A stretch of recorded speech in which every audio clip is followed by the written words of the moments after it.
Welcome back, my twisted minds, for the next installment of True and Twisted Tales. And today's story is the tale of the Manresa Castle Hotel.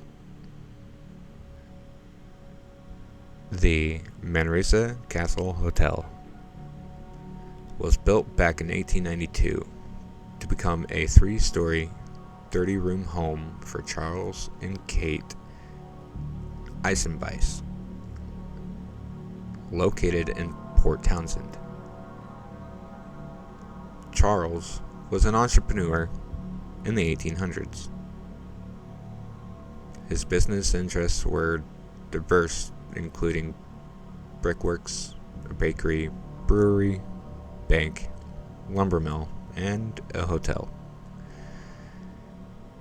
And in 1878, he became Port Townsend's first elected mayor. Later on in life, Charles had passed away in 1902, leaving his wife Kate a widow. Only a few years later, she had decided to remarry and left the castle empty for 20 years.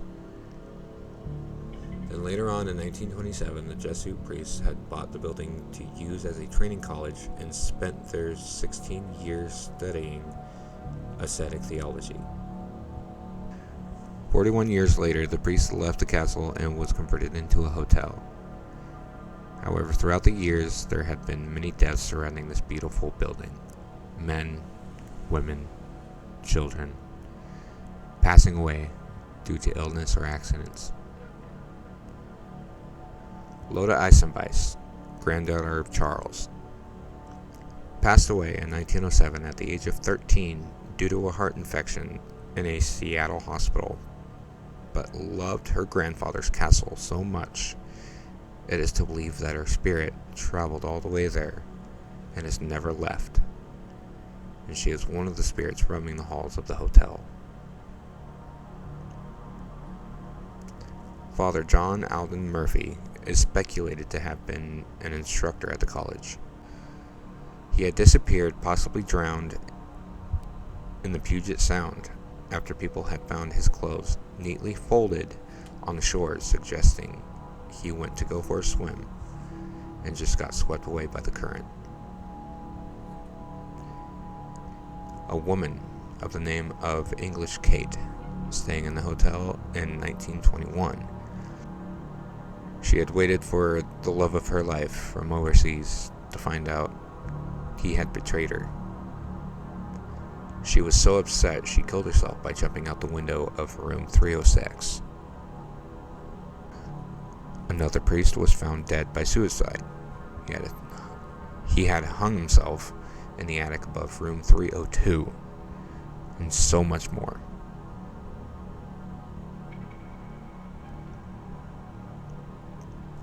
Fast forward to 2010. I had just turned 14, and instead of going to the beach for a week or going to a famous amusement park, or hell, a trip to Hawaii, my parents had decided that this summer we'd take a road trip all the way to Victoria, BC, Canada. For some reason I never understood back then. I was just along for the ride.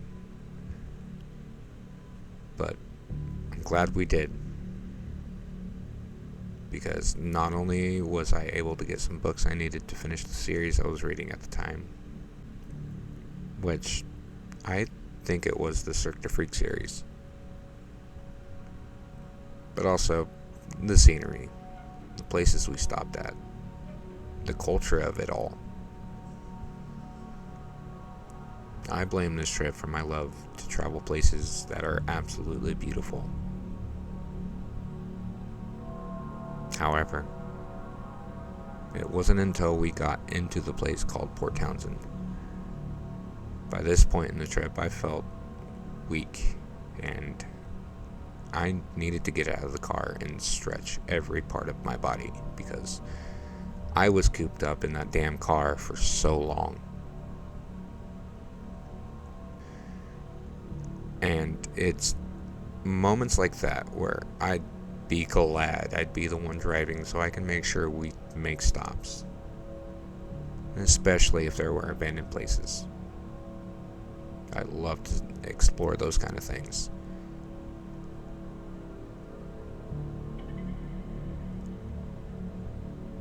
We pull up on this block as my mom tells me to look out the window at this castle.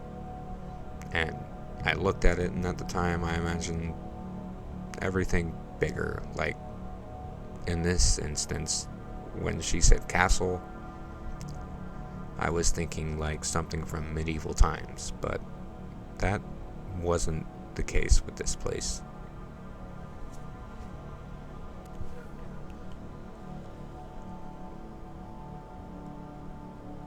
We stop in front of this massive place, and I wasn't explained anything of what we were doing and was supposed to be a surprise.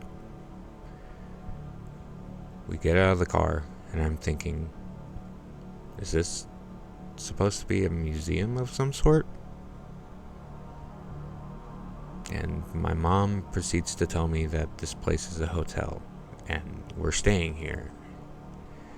And as before we get through the front door, she quickly includes, "Oh yeah, this place is haunted, by the way." Which freaked me the hell out. This point in my life, I didn't do well with horror movies, especially ones that dealt with the paranormal. I was freaking out. I didn't want to be in a place where I could be attacked and possessed by ghosts and demons. Obviously, this wasn't the case, but this old, beautiful Victorian castle that was made in the 1800s was, in fact, haunted.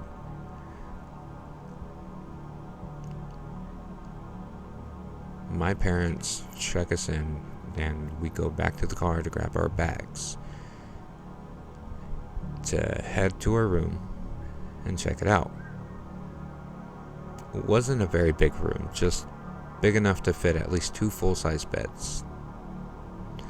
Smaller than the average hotel room you would go to nowadays. But as a teenager, the thought of wanting to live in a room like this,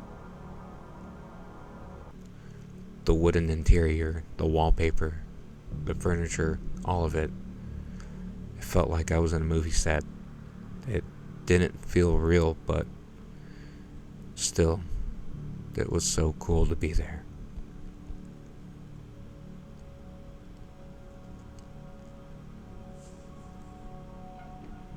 My mom comes back and told me she wanted to show me the bathroom. Rightfully confused, I followed her out of the room into the hallway. Why were we going that way? Isn't the bathroom in the room? No.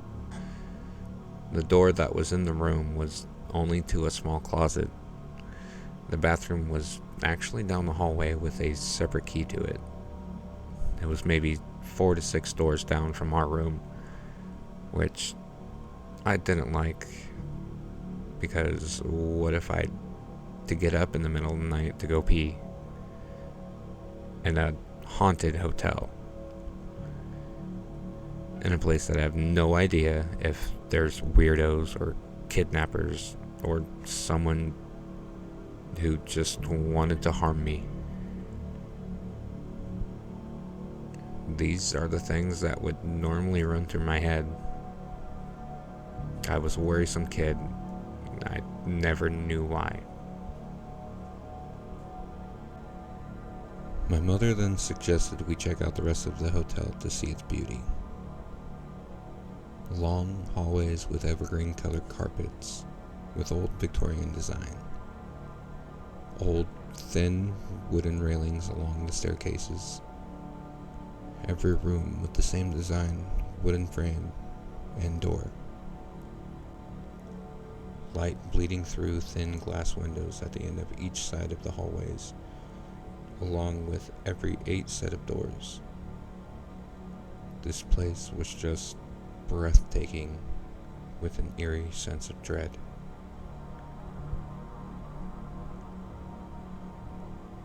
As we walked down the hallway and towards the stairs to go down, we hit the first floor and started to wander down the hallway, and for whatever reason my mom needed to go to the service desk. So we changed directions, and this is where things got strange.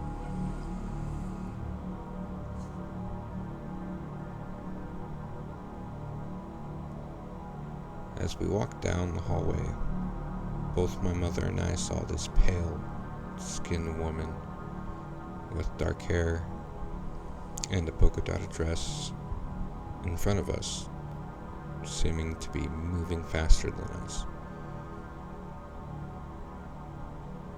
And then before we knew it, she took a sharp turn to the left, and both my mom and I gave each other the same confused look at one another, and she let out a "Come on."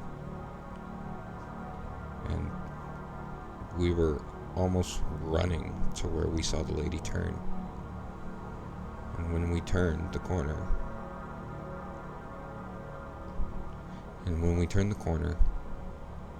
there was the service desk with two ladies that worked there and a woman that went in before us. But there was no sign of the woman in the dress that we had just seen.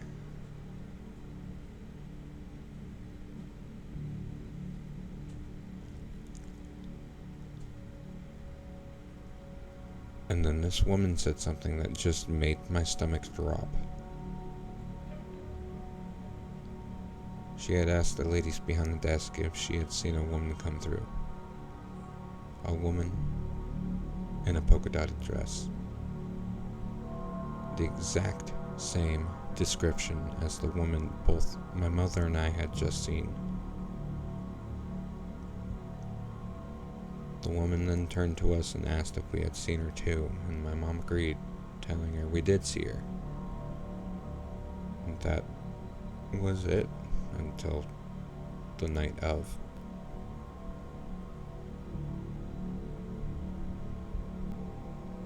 After a long evening of traveling the area and doing other activities, my parents and I were ready to turn in for the night.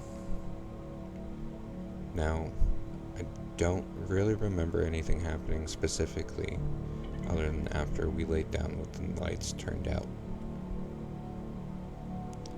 I do remember falling asleep for a couple hours, but was woken up by this sense that someone was standing somewhere in the room just staring at me. I couldn't see anything really other than the light bleeding through the bottom of the door and the alarm clock that was in the room to my left, along with my parents in the other bed. It was about 3:15 in the morning. I felt paralyzed from my shoulders down. I could still move my head though, so I was able to tell what time it was. After about 5 minutes, I could hear a groan. It was coming from my dad. And I knew this because immediately after I could hear what sounded like him rustling around, and then he said,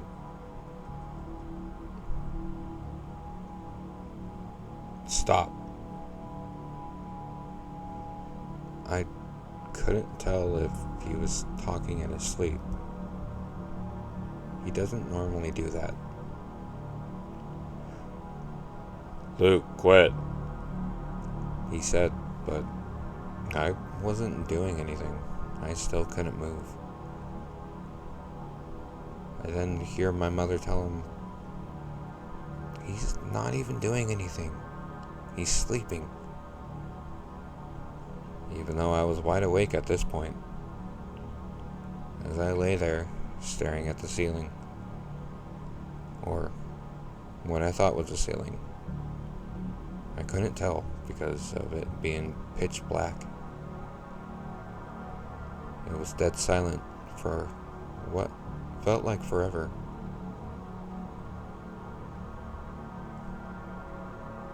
Until I heard my father yell out, "What the fuck? Someone's fucking with my feet." At the same time as he jumps out of bed. And in that moment, it was like I had full control of my body again.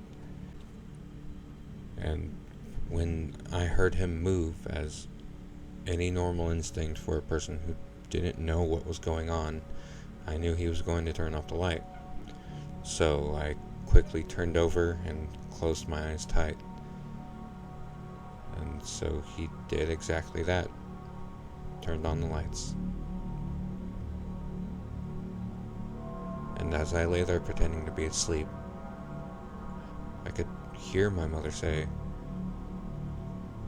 "See? He's sleeping. So it's not him."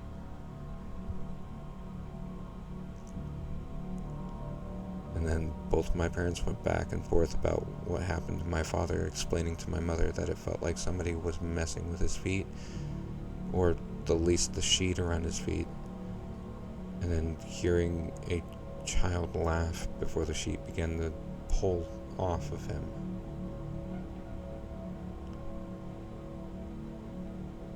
But that's all that really happened that night.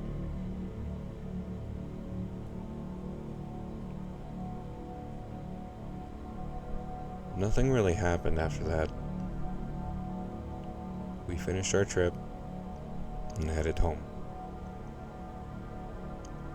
Later that year, around Halloween time, religiously we would have old horror movies just playing through the day, or those shows we had of top haunted places. Well, one day, one of these shows played. And weirdly enough, the Manresa Castle Hotel popped up. And my stomach dropped because it said just about everything that happened to us was said on the TV. And in that moment, I never wanted to witness the paranormal again. Little did I know, that was just the start of the beginning.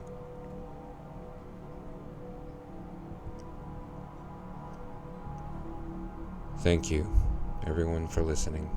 Please, don't forget to like, comment your twisted thoughts on this experience, share, and more importantly, subscribe for more true and twisted tales.